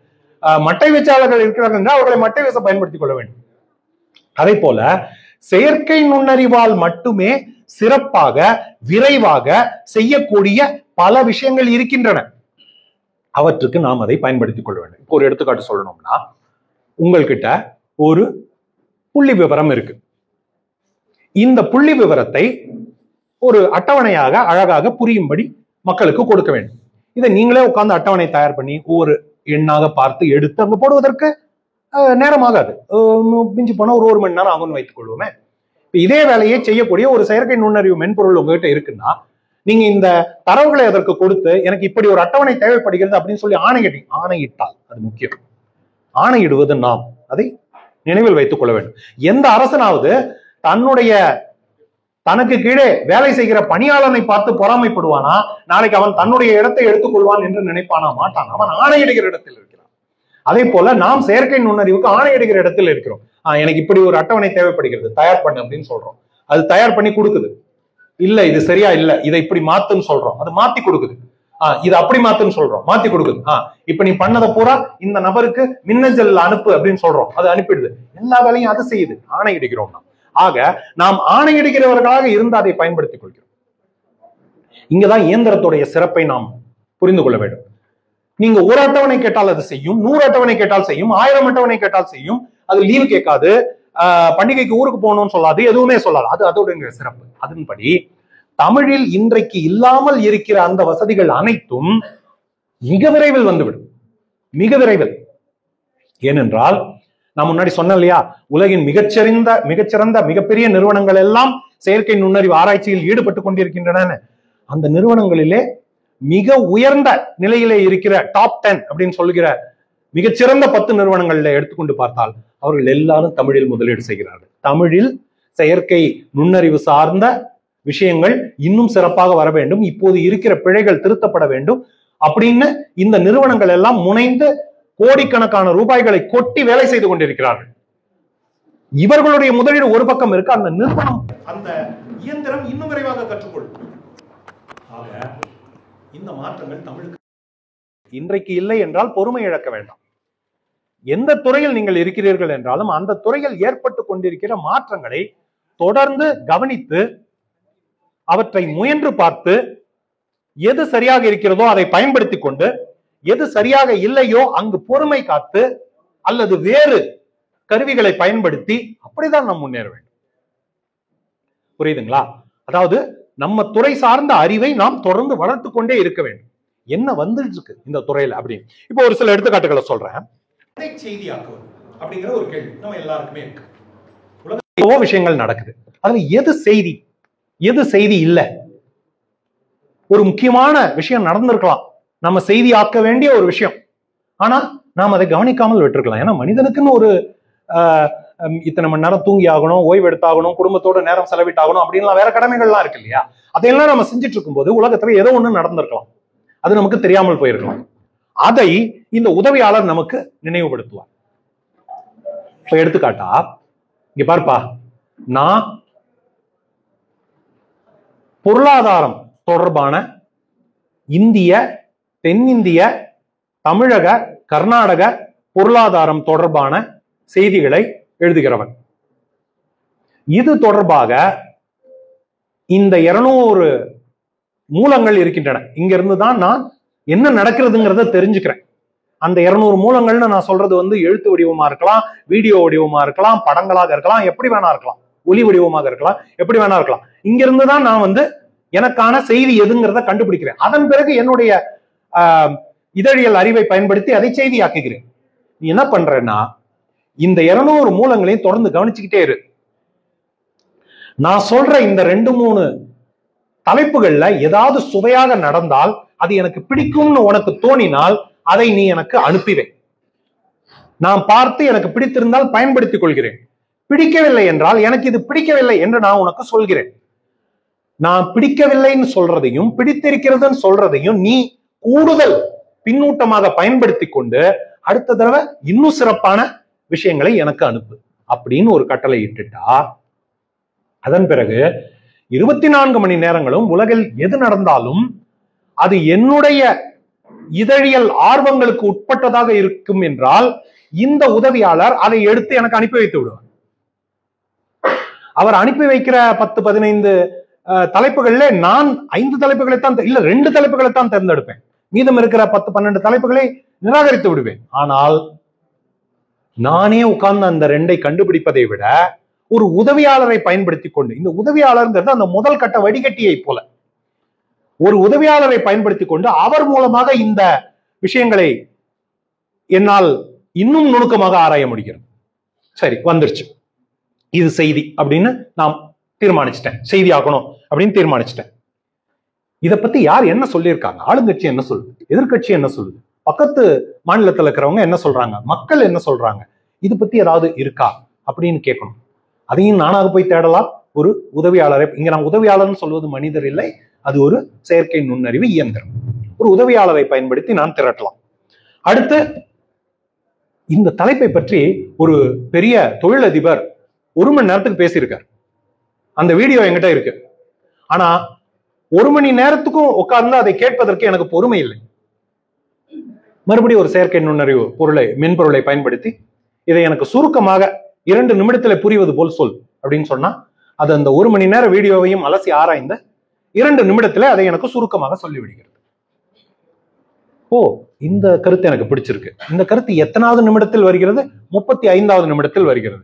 நான் 1 மணி நேர வீடியோவை பார்க்க போறதில்ல, நேரடியாக 34வது நிமிடத்துக்கு போய் அங்கிருந்து அவர் அந்த தலைப்பை பற்றி என்ன பேசுகிறாருங்கிற அந்த ஒரு விஷயத்தை மட்டும் கேட்டு அதை என்னுடைய கட்டுரைக்கு பொருத்தமான விதத்தில் பயன்படுத்திக் கொள்கிறேன். இங்க பாத்தீங்கன்னா நான் தான் ஆணையிடுகிறேன், ஆனால் பெரும்பாலான வேலையை செய்வது யார்? அந்த மென்பொருள். ஒரு இசைக்குழுவிலே முன்னால் நின்று கொண்டு இப்படி கையை ஆட்டுகிறார் ஒருவர், வாசிக்கிறது அங்க உட்கார்ந்து இருக்கிறவங்க தான். வயலின் வாசிக்கிறார் ஒருத்தர், செல்ல வாசிக்கிறார் ஒருத்தர், இப்படி வேற வேற இசைக்கருவிகளை அவர்கள் வாசித்துக் கொண்டிருக்கிறார்கள். ஆனால் அவர்களை எல்லாம் வழிநடத்துகிறவர் ஆர்கெஸ்ட்ரேட்டர் அப்படின்னு சொல்லுவாங்க. வழிநடத்துகிறவர் இவர். அந்த வேலையை நாம் செய்ய வேண்டும். இப்போ ஒரு சமையல் அறையை எடுத்துக்கிட்டீங்கன்னா அந்த சமையல் அறையிலே 50 விதமான நவீன கருவிகள் இருக்கலாம். ஆனால் ஒரு நல்ல சமையல்காரர் உள்ளே இருந்தால்தான் அங்க இருந்து சுவையான சாப்பாடு வெளியில் வரும். வெறும் கருவிகளை மட்டும் வைத்துக் கொண்டு எவ்வளவோ இது வந்திருக்கு. குறைந்தபட்சம் ஒரு காஃபி இயந்திரத்தை கூட சுவையாக காஃபி போடுற மாதிரி மனிதனால 50 ஆண்டுகளாகியும் தயாரிக்க முடியலன்னா செயற்கை நுண்ணறிவால நம்மளுடைய உண்மையான மதிப்பு கூட்டலை ஒண்ணுமே செய்ய முடியாது. தெரு முனையில எழுத படிக்க தெரியாத ஒருவர் போடுகிற ஒரு சுவையான காஃபியை ஒரு பெரிய நிறுவனம் கோடிக்கணக்கில் செலவழித்து ஏகப்பட்ட மென்பொருள் முன்னேற்றங்களை எல்லாம் செய்தும் கூட அந்த சுவையான காஃபியை அதால் தயாரிக்க முடியாது. இந்த ரெண்டுக்கும் நடுவில் ஒரு இடம் இருக்கு. அவர் என்ன பண்றாரு, அவர்கிட்ட இயந்திரம் இருக்கு, ஆனா அதற்கு அவர் கட்டளை இடுகிறார். எனக்கு இப்படிப்பட்ட ஒரு காஃபி வேணும், இதை இந்த கலவையில கலந்து எனக்கு காஃபி கொடு. எடுத்து குடிச்சு பாக்குறாரு, இல்ல இது சரியா இல்ல, இப்படி மாத்தி பண்ணு அப்படின்னு சொல்றாரு. இப்படி ஒரு செஃப் அப்படின்னு சொல்லப்படுகிற அந்த சமையல்காரர் தன்னுடைய சமையல் அறையிலே இருக்கிற அத்தனை நவீன பொருட்கள், எவ்வளவு நவீன பொருட்களாக இருந்தாலும் அவருக்கு தன்னுடைய சமையற்கலையின் மீது ஒரு பெருமிதம் இருக்கிறது இல்லையா? அதுதான் மதிப்பு கூட்டல். நீங்க சாப்பாடு நல்லா இருக்கு அப்படின்னா போய் அந்த மைக்ரோவேவ் அவனை வந்து பாராட்டுன்னு நான் சொல்றோம், சமைத்தவரை தான் பாராட்டுகிறோம். ஆக நாம் சமைக்கிறவர்கள். இந்த செயற்கை நுண்ணறிவு இயந்திரங்கள் போன்றவை எல்லாம் கருவிகள். இப்ப நான் சொல்லி இன்னும் நிறைய வேலைகளை நீங்கள் செயற்கை நுண்ணறிவை பயன்படுத்தி செய்யலாம். அதற்கான கருவிகள் எல்லாம் வந்து கொண்டிருக்கின்றன. நேரத்தை கருதி அதுல நான் மிக ஆழமாக செல்லவில்லை. ஆனால் ஒரு விஷயத்தை என்னால் தெளிவாக சொல்ல முடியும். இவற்றை பயன்படுத்தி கொள்ளாமல் விலகி நிற்கிறோம் என்றால் நம்முடைய சரிவை நாமே தொடங்கி வைக்கிறோம் என்று பொருள். ஏனென்றால் நான் முன்னாடியே சொன்ன மாதிரி இவையெல்லாம் மறுக்கக்கூடியவை இல்லை. இவை ஏற்றுக்கொள்ள வேண்டியவை, ஏற்றுக்கொண்டே தீர வேண்டியவை. அப்படிப்பட்ட ஒரு மாற்றம் இது. ஐயா சொன்னதை போல கடந்த 100 ஆண்டுகளில் நடந்த மாற்றமும் கடந்த 2 ஆண்டுகளில் நடந்த மாற்றமும் ஒன்று. 100 வருட பாய்ச்சலை 2 வருடங்களிலே இந்த செயற்கை நுண்ணறிவு தொழில்நுட்பம் சாதித்திருக்கிறது என்றால் இப்போது அங்கே இன்னும் அதிக மக்கள் இறங்கி இருக்கிறார்கள், இன்னும் அதிக நிறுவனங்கள் இறங்கி இருக்கின்றன, இன்னும் அதிக பணம் கொட்டப்படுகிறது. அப்படின்னா அடுத்த 2 ஆண்டுகளிலே நாம் இன்னும் எவ்வளவு சாதிக்க போகிறோம் என்று சிந்தித்து பாருங்கள். ஆக இது நிச்சயம் வரப்போகிறது, வந்துவிட்டது.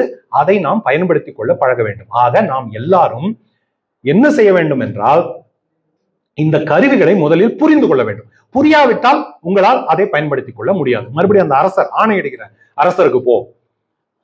அரசர் கன்னடம் பேசுகிறார், அவருக்கு கீழே இருக்கிற பணியாட்கள் அத்தனை பேரும் தமிழ் பேசுகிறார்கள் என்று வைத்துக் கொள்வோம். அப்படியானால் அரச கட்டளை நிறைவேற்றப்படுமா? அவர் அரசராகவே இருந்தாலும் அவருடைய கட்டளை நிறைவேற்றப்படாது. ஏனென்றால் அவர் இடுகிற கட்டளை அந்த இயந்திரத்துக்கு புரிய போவதில்லை. அப்போ இழப்பு யாருக்கு? அந்த அரசருக்கு தான். அவர் செய்ய நினைத்த வேலைகளை அவரால் செய்ய முடியாது. 1000 பேர் வேலைக்கு வச்சிருக்கேன்ப்பா, சம்பளம் கொடுக்குறேன், ஒரு வேலையும் செய்ய மாட்டேங்கிறாங்க, சும்மா உட்கார்ந்துட்டு இருக்காங்க அப்படிங்கிறாரு அவர். ஏன்னா இவருக்கு அவங்களுடைய மொழி பேச தெரியல. ஆக நாம் அந்த இயந்திரங்களுடைய மொழியை பேச பழகிக் கொள்ள வேண்டும். எப்படி கட்டளையிடுவது என்று தெரிந்து கொள்ள வேண்டும். ப்ராம்ப்ட் இன்ஜினியரிங் அப்படின்னு சொல்கிறார்கள். அதை ப்ராம்ப்ட் இன்ஜினியரிங்கிறது என்னன்னா, கேட்கிற விதத்துல கேட்டா கிடைக்கும். அது கேட்கிற விதம் என்ன அப்படிங்கிறது உங்களுக்கு தெரியும். ஒரு எடுத்துக்காட்டு சொல்றேன். நாளைக்கு பெங்களூர்ல மழை பெய்யுமா அப்படிங்கிறது ஒரு கேள்வி. நாளைக்கு சாயந்தரம் 6 மணிக்கு பெங்களூர்ல பிடிஎம் லேஅவுட்ல மழை பெய்யுமா அப்படிங்கிறது இன்னொரு கேள்வி. இந்த 2 கேள்வியில எந்த கேள்விக்கு இயந்திரத்தால் துல்லியமான பதில் கொடுக்க முடியும்னு நீங்களே யோசிச்சு பாருங்க. இந்த 2வது கேள்வி கேட்பதற்கு நாம் சிறிது பழக வேண்டும், முயற்சி செய்து பார்க்க வேண்டும். ஒண்ணும் இல்லை, இதை நீங்கள் தினமும் 10 நிமிடங்கள் எடுத்துக்கொள்ளுங்கள். அடுத்த 30 நாட்கள் தினமும் 10 நிமிடங்கள், ஆக 300 நிமிடங்கள், 5 மணி நேரம் போதும். 10 நிமிடம் எடுத்துக்கொண்டு ChatGPTயோ DeepSeekஓ ஏதோ ஒரு மென்பொருள், நிறைய மென்பொருள்கள் இருக்கின்றன, அங்க போய் சில கட்டளைகளை இட்டு பாருங்கள், கேள்விகளை கேட்டு பாருங்கள், அது என்ன பதில் சொல்லுதுன்னு பாருங்க. பதில் உருப்படியா இருந்தா அதுக்கு பாதி காரணம் நீங்க, பாதி காரணம் அந்த இயந்திரம். பதில் உருப்படியா இல்லைன்னா அதுக்கு முழு காரணமும் நீங்க தான். புரியுதுங்களா? நீங்க சரியா கட்டளை இடுங்க. ஆக பதில் உருப்படியா இல்லைன்னா இயந்திரத்தின் மேல கோவப்படாதீங்க, அதுதான் எல்லாரும் செய்யற தப்பு. வேற மாதிரியா கேளுங்க, அதையே இன்னும் வேற மாதிரி கேளுங்க, இன்னும் வேற. நான் முன்னாடியே சொன்ன மாதிரி இயந்திரம் மிக விரைவாக கற்றுக்கொள்ளும், மிக விரைவாக கற்றுக்கொள்ளும். நீங்க கொடுக்கிற ஒவ்வொரு பின்னூட்டமும், இது தப்புப்பா, எனக்கு இப்படி சொல்லாத, வேண்டாம் அப்படின்னு நீங்க சொல்ற ஒவ்வொரு விஷயமும் அது மிக விரைவாக கற்றுக்கொண்டு அடுத்த தடவை அந்த பிழையை செய்யாது. அந்த விதத்துல மனிதர்களை விட இயந்திரம் சிறந்தது. மனிதர்கள் எத்தனை பேர் நல்ல மாட்டுக்கு ஒரு சூடுங்கிற பழமொழி ஏன் வந்தது? பல சூடு போட்டு போட்டு திருந்தாதவர்களை பார்த்துதான் அந்த பழமொழி வந்தது. ஆனா இயந்திரம் அப்படி கிடையாது. அதுக்கு ஒரு தடவை சூடு போட்டா அடுத்த தடவை அந்த தவறை செய்யாது, வேற தவறை செய்யும். மறுபடியும் நம்ம அதை திருத்த வேண்டியிருக்கும். அப்படி கொஞ்சம் கொஞ்சமாக அடுத்த 30 நாட்களுக்கு சின்ன சின்ன விஷயங்கள் முயற்சி செய்து பாருங்கள். இப்ப எடுத்துக்காட்டு சொல்றேன்னா, ஒரு வங்கிக்கு நீங்கள் ஒரு கடிதம் எழுத வேண்டியிருக்கிறது. அந்த வங்கியில நீங்க ஒரு கணக்கு வைத்திருக்கிறீர்கள். அந்த கணக்குல கடந்த 24 மணி நேரமாக உங்களால் அந்த கணக்குக்குள் நுழைந்து எந்த வேலையும் செய்ய முடியவில்லை. இதை பற்றி அந்த வங்கிக்கு ஒரு மின்னஞ்சல் எழுத வேண்டும். செயற்கை நுண்ணறிவை எழுத சொல்லுங்கள். எல்லா தகவல்களையும் கொடுங்கள். என் பேர் இது, என்னுடைய வங்கி இது, என்னுடைய கணக்கு எண் இது, நான் கடந்த இத்தனை நாட்களாக என்னால் என்னுடைய வங்கி கணக்கு எண்ணில் நுழைய முடியவில்லை, நான் ரொம்ப கோபமாக இருக்கிறேன், இதை பற்றி நான் வங்கி மேலாளருக்கு ஒரு மின்னஞ்சல் எழுத விரும்புகிறேன், எழுதி கொடு அப்படின்னு சொல்லுங்க. அது ஒரு மின்னஞ்சல் எழுதும். அந்த மின்னஞ்சல் சிறப்பாகவே இருக்கும். இன்னும் நுணுக்கமாக, இல்ல எனக்கு இது சரியா இல்ல, இதை இப்படி மாத்து, அதை அப்படி மாத்துன்னு வேற வேற விதமா கட்டளை கொடுத்து அது என்ன பண்ணுதுன்னு பாருங்க. கொஞ்சம் கொஞ்சமா கத்துக்கும். இது மூலமா, இது உரையாடல் தான். நம்ம 2 மனிதர்கள் சந்திக்கும் போது உரையாடுவதன் மூலமாக ஒருவரை ஒருவர் புரிந்து கொள்வதை போல அதுக்கு கட்டளை கூடுதலாக கொடுக்க கொடுக்க அது எப்படி வேலை செய்கிறதுன்னு உங்களுக்கு புரிய ஆரம்பிக்கும். நீங்க எப்படி வேலை செய்றீங்கிறது அதுக்கு புரிய ஆரம்பிக்கும். இந்த ஒரு பழக்கத்தை நாம் வளர்த்து கொண்டோம் என்றால் அந்த 30 நாட்களின் முடிவில் உங்களுக்கு அந்த கருவியின் மீது கூடுதல் நம்பிக்கை வர தொடங்கும். அது மட்டும் இல்லை, இன்னொரு முக்கியமான விஷயம், அதை எதற்கு பயன்படுத்த வேண்டும், எதற்கு பயன்படுத்தக்கூடாது அப்படின்னு உங்களுக்கு தெரிய ஆரம்பிக்கும். ஒரு எடுத்துக்காட்டு சொல்றேன். செயற்கை நுண்ணறிவை எப்போதும் தகவல்களை திரட்ட பயன்படுத்தக்கூடாது. ஏனென்றால் தகவல்களை திரட்டுவதில் செயற்கை நுண்ணறிவு மிகவும் பின்தங்கி இருக்கிறது. உண்மையை சொல்வதென்றால் அது பொய் சொல்லக்கூடும். சில நாட்களுக்கு முன்னாடி நான் ஒரு கட்டுரை எழுதிட்டு இருந்தேன்.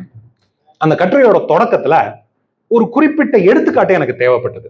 ஒரு ஒரு ஒரு எடுத்துக்காட்டு சொல்றேனே, ஒரு பள்ளியிலிருந்து பாதியில் படிப்பை நிறுத்திய ஒருவர் வாழ்க்கையில் பெரிய அளவில் முன்னுக்கு வந்தார் அப்படின்னு வச்சுப்போமே. அந்த மாதிரியான ஒரு எடுத்துக்காட்டை என்னுடைய கட்டுரையின் முதல் பகுதியிலே நான் கொடுக்க வேண்டியிருந்தது. நான் என்ன பண்ணேன், ஒரு செயற்கை நுண்ணறிவு மென்பொருள் கிட்ட போய் இந்த மாதிரி பள்ளியில படிப்பை பாதியில் நிறுத்திவிட்டு வாழ்க்கையில் ரொம்ப முன்னேறிய ஒருவருடைய எடுத்துக்காட்டை நான் கொடுக்க விரும்புகிறேன், எனக்கு அந்த மாதிரி ஒரு 4 பேர் சொல்லு அப்படின்னு சொன்னேன். அவர் 4 பேர் சொல்லுச்சு. அதுல மத்த 3 பேரை பத்தி எனக்கு தெரியாது. ஆனா 4வதா இருந்த ஒருத்தர் முதுகலை பட்டம் பெற்றவர், படிப்பை பாதியில் நிறுத்தியவர் இல்லை, எனக்கு தெரியும். அது என்னடா அது இப்படி சொல்லுது அப்படின்னு சொல்லிட்டு, ஒருவேளை நான் என்னுடைய நினைவு தான் தவறாக இருக்கிறதோ அப்படின்னு சொல்லிட்டு அந்த நபருடைய பெயரை போட்டு இணையத்திலே தேடி பார்த்தேன். ஆமாம், அவர் முதுகலை பட்டம் பெற்றவர் என்று உறுதிப்படுத்திக் கொண்டேன். திரும்ப போய் அதுகிட்ட, நீங்க சொல்லியிருக்கிற பட்டியலில் 3வது இடத்துல இருக்கிறவர் படிப்பை பாதியில் நிறுத்தியவர் இல்லை அப்படின்னு சொன்னேன். ஆமாமா, அவர் படிப்பை பாதியில் நிறுத்தியவர் இல்லை, அவர் பேரை எடுத்துட்டு வேற ஒரு பேரை அந்த இடத்துல போட்டு அது சொல்லுது. கொஞ்சம் கூட கூச்சப்படாது, மன்னிப்பெல்லாம் கேட்காது. பல பேருக்கு இது புரியறதில்லை. இதை நிறைய பேர் செய்திருக்கிறார்கள், இதழாளர்களே செய்திருக்கிறார்கள். சில மாதங்களுக்கு முன்னால் இந்தியாவின் மிகப்பெரிய தொலைக்காட்சி சேனல் ஒன்றிலே வெளியான ஒரு பொருளாதார ஆய்வு நிகழ்ச்சியிலே முன்வைக்கப்பட்ட புள்ளி விவரங்கள் அனைத்தும் தவறானவை. அனைத்து புள்ளி விவரங்களும் தவறானவை. பின்னால் அது வெளிவந்த போது அந்த நிகழ்ச்சியை நடத்தியவர், நான் எல்லாத்தையும் ChatGPT இருந்து எடுத்தேன்ட்டார். அதுக்கெல்லாம் ChatGPT கிட்ட போகக்கூடாது, அது ChatGPT-யோட வேலை கிடையாது. புரியுதுங்களா? தகவல்கள் இதுல எல்லாம் ChatGPT ரொம்ப பின்தங்கி இருக்கு. அதோட அது பொய்யும் சொல்லக்கூடும். அப்படி நீங்கள் ஏதாவது ChatGPT இருந்து ஒரு தகவலை எடுத்தீர்கள் என்றால் அதை உறுதிப்படுத்திக் கொண்டு பயன்படுத்துங்கள். நீங்க ChatGPT-யை நம்புகிறவா இருந்தா, ஒரு எடுத்துக்காட்டு சொல்றேன், நீங்க அதுகிட்ட போய் மகாத்மா காந்தி யாரையாவது கொலை செஞ்சிருக்காரா அப்படின்னு கேளுங்க. கொலை செஞ்சது இல்ல அப்படின்னு அது பதில் சொல்லக்கூடும். ஆனா கொஞ்சம் வற்புறுத்தி, இல்ல அவர் கொலை செஞ்சிருக்காருன்னு நினைக்கிறேன், நீ என்ன சொல்ற அப்படின்னு சொன்னா, ஆமாமா 1931 டிசம்பர் 18 அவர் ஒருத்தர் கொலை பண்ணாருன்னு சொல்லிட்டு, இது ரொம்ப கையை முறுக்குனா ஆமா ஆமா அப்படின்னு ஒத்துக்கிற மாதிரிதான். இதை குறைப்பதற்கு நிபுணர்கள் முயன்று கொண்டிருக்கிறார்கள். இதுக்கு பேரு ஹலுசினேஷன் சொல்றாங்க. செயற்கை நுண்ணறிவே சில மாய தோற்றங்களை உருவாக்கி கொண்டு விடுகிறது, நடக்காத விஷயங்களை நடந்ததாக நினைத்து கொண்டு விடுகிறது. நாம் அதில் சிக்கிக் கொள்ளக்கூடாது. ஆகவே தகவல்களை திரட்டுவதற்கு அல்லது உறுதிப்படுத்துவதற்கு செயற்கை நுண்ணறிவை பயன்படுத்தாதீர்கள். ஆனால் படங்களை உறுதிப்படுத்துவதற்கு நீங்கள் செயற்கை நுண்ணறிவை பயன்படுத்தலாம். இன்றைக்கு அந்த தொழில்நுட்பம் வந்துவிட்டது. ஒரு படத்தை அதுகிட்ட கொடுத்து, இது உண்மையிலே எடுக்கப்பட்ட படமா அல்லது யாராவது இப்பெல்லாம் போட்டோஷாப் பண்ணி எல்லா விதமான படமும் பண்ணிடுறாங்களே, 3 தலை உள்ள மாடு அப்படின்னு சொல்லிட்டு ஒரு படம் வருது. உண்மையிலேயே 3 தலை உள்ள மாடு இருக்கா அப்படின்னு அதுகிட்ட கேட்டா, இல்ல இல்ல இது போட்டோஷாப் பண்ணது அப்படின்னு அது சொல்லிடும். அந்த மாதிரியான தொழில் அதற்கு பயன்படுத்திக் கொள்ளலாம். ஆனா தகவல்களை உறுதிப்படுத்துவதற்கு அதை பயன்படுத்த வேண்டாம். இந்த தவறை நிறைய பேர் செய்கிறார்கள். ஆக நான் முன்னாடியே சொன்ன மாதிரி வாங்க பழகுவோம். அதுதான் ஒரு 30 நாட்கள் 10 நிமிடம் 15 நிமிடம் நீங்கள் அதற்கு கொடுக்க முடியும் என்றால் அந்த 30 நாட்களின் முடிவில் நீங்கள் அதை இன்னும் நன்றாக புரிந்து கொள்வீர்கள். இதை எதற்கு பயன்படுத்தலாம், எதற்கு பயன்படுத்தக்கூடாது என்கிற ஒரு தெளிவு உங்களுக்கு கிடைத்துவிடும். இதழாளர்கள் என்ற முறையில் நாம் எல்லாரும் நான் என்னையும் ஒரு இதழாளராக தான் நினைக்கிறேன். நான் இதழ்களில் வேலை செய்ததில்லையே தவிர நிறைய கட்டுரைகள் எழுதியிருக்கேன் இதழ்கள். அந்த விதத்துல என்னுடைய பெயரில் வருகிற ஒவ்வொரு தகவலும் துல்லியமானதாக இருக்க வேண்டும், பிழையற்று இருக்க வேண்டும் என்கிற ஒரு பொறுப்புணர்வு எனக்கு உண்டு, நம் எல்லாருக்கும் உண்டு. அந்த பொறுப்புணர்வை நாம் இழந்துவிடக்கூடாது என்றால் இது போன்ற நுட்பங்களை பயன்படுத்தும் போது அந்த ஒரு விஷயத்திலே நாம் மிகவும் கவனமாக இருக்க வேண்டும். தொகுத்து சொல்வதென்றால் செயற்கை நுண்ணறிவு என்பது ஒரு தவிர்க்க முடியாத மாற்றம், தேவையான மாற்றம், மிக விரைவாக நடந்து கொண்டிருக்கிற மாற்றம். அதை தடுக்க நம்மால் இயலாது. தடுக்க முயன்றால் அந்த வெள்ளத்திலே நாம் அடித்து செல்லப்பட்டு விடுவோம். இது முதல் விஷயம். இரண்டாவது விஷயம், செயற்கை நுண்ணறிவு என்பது கட்டளைகளின் அடிப்படையில் செயல்படுவது. ஆகவே அதை பயன்படுத்திக் கொள்வதற்கு நாம் கட்டளையிட பழக வேண்டும். மூன்றாவது, செயற்கை நுண்ணறிவு இந்த துறையில் தான் நுழையும், இந்த துறையில் நுழையாது என்று எதுவுமே கிடையாது. அத்தனை துறைகளிலும் அது நுழைய போகிறது, அது தாக்கம் செலுத்த போகிறது. ஆக நம்முடைய துறையிலே நாம் அதை கண்டிப்பாக பழகிக்கொள்ள வேண்டும். நான்காவது, எதற்கு அதை பயன்படுத்த வேண்டும், எதற்கு அதை பயன்படுத்தக்கூடாது என்கிற தெளிவு நமக்கு இருக்க வேண்டும். ஏனென்றால் நாம் அரசர்கள், அவை சேவகர்கள். அரசருக்கு அந்த அறிவு இருந்தால்தான் அவர் சரியான கட்டளையிட வேண்டும். இல்லைன்னா செல்ஃப் சைடு கோல் மாதிரி ஆயிடும். ஒரு அரசர் தவறான கட்டளை இட்டு விட்டார் என்றால் என்ன ஆகும்? சிலம்பை கொண்டு வா கொன்று வா அப்படிங்கறத பத்தின ஒரு புகழ்பெற்ற ஒரு வசனத்தை நாம் கேட்டிருப்போம். ஒரு சொல்லை மாற்றி சொல்லிவிட்டால் தவறான விஷயம் நடந்துவிடும். ஆக நாம் கட்டளை இடுகிற இடத்தில் இருக்கிறோம். ஆக நாம் கட்டளையிட பழகிக் கொள்ள வேண்டும். அது கடினமான வேலையே இல்லை, எல்லாரும் செய்யலாம். இது ஐந்தாவது. ஆறாவது, எப்படி செயற்கை நுண்ணறிவு தொழில்நுட்பத்தை முழுக்க மறுப்பது தவறோ அதே போல செயற்கை நுண்ணறிவு தொழில்நுட்பத்தை முழுக்க நம்புவதும் தவறு. ஒரு சின்ன ஐயம் அதன் மீது எப்போதும் இருக்க வேண்டும். அது தயாரிக்கும் விஷயங்களை நாம் தனிப்பட்ட முறையில் உறுதிப்படுத்தாமல் வெளியில் அனுப்பினால் கெடப்போவது நம்முடைய நற்பெயர். உதவியாளர் தவறு செய்தார் என்றால் அந்த பெயர், அந்த தவறு உதவியாளர் மீது விழப்போவதில்லை. அவர் அந்த மாசம் சம்பளத்தை வாங்கிட்டு போயிடுவார். அதை யார் வெளியிட்டார்களோ அவர்கள் மேலதான் அது தவறாக எடுக்கும். இப்போ நீங்க ஒரு புத்தகம் எழுதுறீங்க, அந்த புத்தகத்துக்காக ஆய்வு செய்வதற்கு 4 பேரை உதவியாளர்களாக வைத்திருக்கிறீர்கள் என்றால் அந்த 4 பேர்ல ஒருவர் தவறு செய்து தவறான ஒரு விஷயம் உங்களுடைய புத்தகத்துக்குள் நுழைந்து விட்டது என்றால் நாளைக்கு வழக்கு உங்கள் மீது தான் தொடுக்கப்படும். நீங்கள் தான் நீதிபதியின் முன் சென்று மன்னிப்பு கேட்க வேண்டும். ஏதாவது தண்டனை கொடுத்தால் அதை நீங்களும் உங்கள் பதிப்பாளரும் தான் ஏற்றுக்கொள்ள வேண்டும். அந்த உதவியாளர் எதற்கும் பொறுப்பேற்க மாட்டார். அதே தான் செயற்கை நுண்ணறிவுக்கும். சாட் ஜிபிடியில் நீங்க போய் பாத்தீங்கன்னா கீழே ஒரு வரி போட்டிருப்பாங்க, இட் கேன் மேக் மிஸ்டேக்ஸ் அப்படின்னு போட்டிருப்பாங்க. அதை எப்போதும் நாம் நம்முடைய மூளையில் வைத்திருக்க வேண்டும். அது தவறு செய்யக்கூடியது, நாமும் தவறு செய்யக்கூடியவர்கள் தான். ஆனால் இன்னொருவர் செய்கிற தவறை நாம் சரி செய்யாமல் அனுப்பினால் அது நம்முடைய தவறாகிவிடும். ஆக செயற்கை நுண்ணறிவை முழுக்க ஏற்றுக்கொள்வதும் முழுக்க அதனிடம் எல்லாவற்றையும் ஒப்படைத்து விடுவதும் தவறு. அப்படி செய்தால் நாம் தேவையில்லாதவர்களாகி போய்விடுவோம் வருங்காலத்தில். ஆகவே இது ஒர்க் ஃப்ளோன்னு சொல்லுவாங்க ஆங்கிலத்துல. இந்த பணி ஓட்டத்தில், இந்த ஒட்டுமொத்த வேலையிலே செய்திகளை சேகரிப்பது, எழுதுவது, பிழை திருத்துவது, பதிப்பிப்பது, படங்கள் எல்லாம் சேர்ப்பது, சரிபார்ப்பது, இப்படி இருக்கிற இந்த ஓட்டத்திலே நம்முடைய மதிப்பு கூட்டல் என்ன என்பதை நாம் புரிந்து கொண்டு அதில் முழு கவனம் செலுத்தி கொண்டு செயற்கை நுண்ணறிவுக்கு இந்த லெக் ஒர்க் அப்படின்னு சொல்லப்படுகிற நாம போய் செய்ய தேவையில்லாத அந்த மாதிரியான வேலைகளை எல்லாம் செயற்கை நுண்ணறிவு கிட்ட ஒப்படைச்சிட்டா ஒரு ராஜாவை போல சிம்மாசனத்தில் அமர்ந்து கொண்டு ஒரே நேரத்துல 10 அல்லது 100 பேருக்கு கட்டளை இட்டு கொண்டு நாம் தனி மனிதர்களாக எவ்வளவு செய்ய முடியுமோ அதை போல 2 மடங்கு 3 மடங்கு 5 மடங்கு 10 மடங்கு இந்த சமூகத்துக்கு பயனுள்ளவர்களாக நாம் இருக்கலாம். இது எல்லா துறைகளுக்கும் பொருந்தும் என்றாலும் இங்கு இதழியல் சார்ந்து பார்க்கும் பொழுது இது மிகச்சிறந்த நன்மைகளை கொண்டு வரப்போகிறது. அதற்கு நம்மாலான முயற்சிகளை செய்து முன்னெடுப்புகளை செய்தால் நாம் பின்தங்காமல் இருப்போம். இல்லை என்றால் யார் இதை செய்தார்களோ அவர்கள் முன்னால் சென்று விடுவார்கள், நாம் பின்தங்கியவர்களாகி விடுவோம். அந்த பிழை இங்க இருக்கிற யாரும் செய்ய வேண்டாம் என்று கேட்டுக்கொண்டு செயற்கை நுண்ணறிவை கண்டு அஞ்சாமல் அதை சரியாக பயன்படுத்தி கொண்டு அதற்கு ஆணையிடுகிற அரசர்களாக நீங்கள் எல்லாரும் ஆக வேண்டும் என்று வேண்டிக் கொண்டு வாய்ப்புக்கு நன்றி கூறி அமர்கிறேன். நன்றி.